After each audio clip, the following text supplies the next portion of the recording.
Assalamualaikum warahmatullahi wabarakatuh. Selamat berjumpa lagi dengan channel Edmisa, channel yang berbagi informasi tentang dunia pendidikan. Bagaimana kabar Bapak Ibu semuanya? Semoga selalu dalam keadaan sehat walafiat.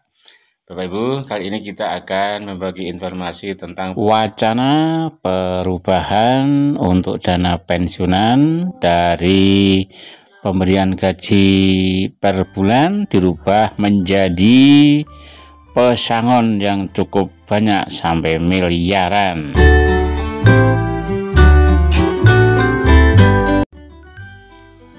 Dilansir dari melintas.id, anggaran pendapatan dan belanja negara APBN tahun 2025 menjadi sorotan karena disusun dalam situasi transisi pemerintahan dari era Presiden Joko Widodo ke pemerintahan terpilih Presiden Prabowo Subianto dan Wakil Presiden Gibran Rakabuming Raka.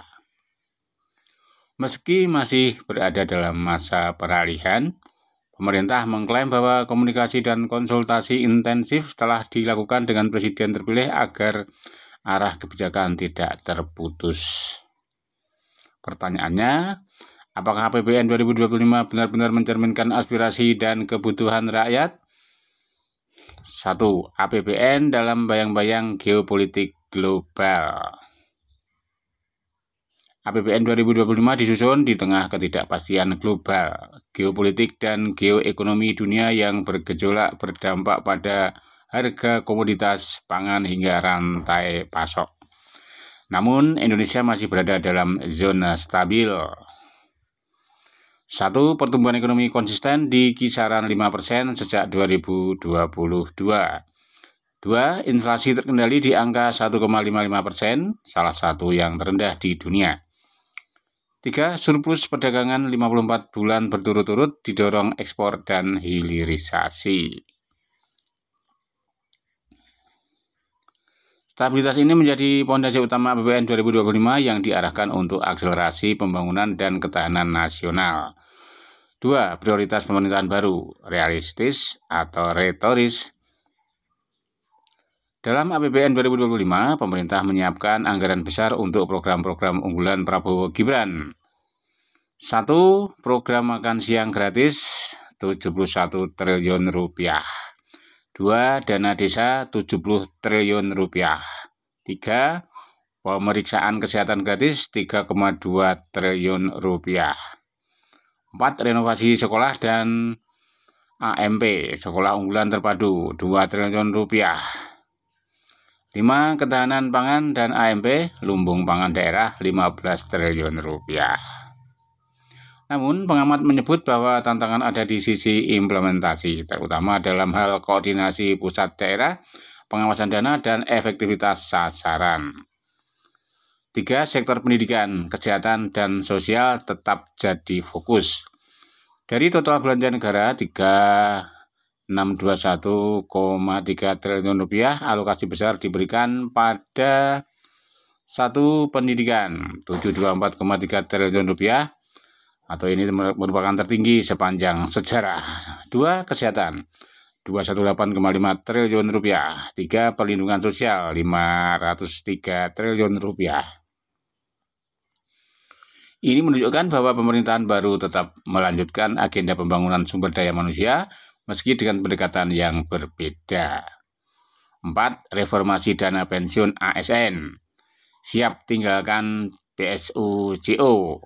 Salah satu isu besar dalam APBN 2025 adalah wacana perombakan total sistem pensiun ASN. Skema pensiun saat ini PSUGO atau PSUGO dinilai membebani APBN dan menghasilkan manfaat yang kecil bagi pensiunan. Wacana baru adalah penerapan skema fully funded, di mana dana pensiun dikumpulkan sejak dini secara mandiri oleh ASN melalui potongan gaji dan dikelola secara profesional. Namun, tantangannya sangat kompleks.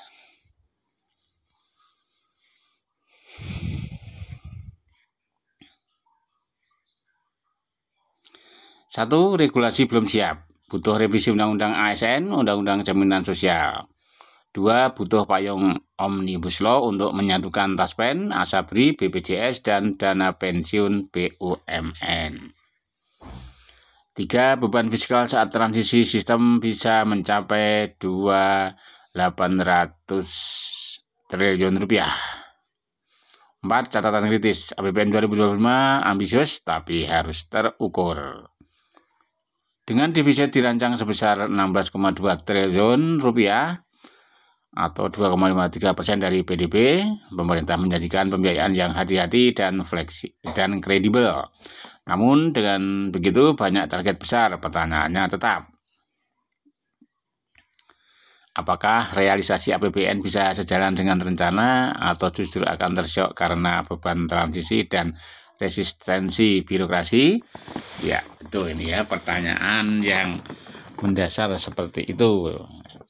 Kita lanjut. APBN 2025 titik balik atau sekedar polesan. APBN 2025 hadir di titik genting antara warisan pemerintahan lama dan ambisi besar pemerintahan baru. Di atas kertas, program-program pro rakyat sudah tercantum. Namun, keberhasilannya akan sangat tergantung pada political will, tata kelola, dan integritas aparat pelaksana.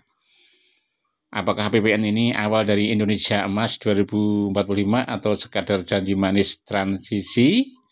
Rakyat akan jadi penilainya. Ya, demikian ya Bapak Ibu. Jadi telah kita sampaikan, itu adalah program-program dari pemerintahan Presiden Prabowo Subianto.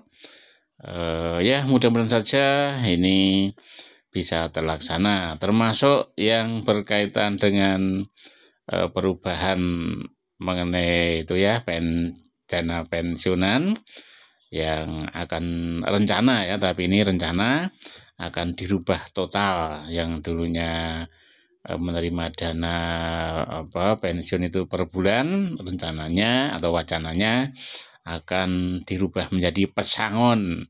Namun ya sekali lagi ini para penonton ya atau Bapak Ibu semuanya jangan sampai salah paham, jangan dianggap hoax. Ini kan masih wacana, jadi kalau wacana itu jangan dihakimi, oh ini hoax. Ya namanya wacana kan nanti bisa terlaksana, bisa tidak.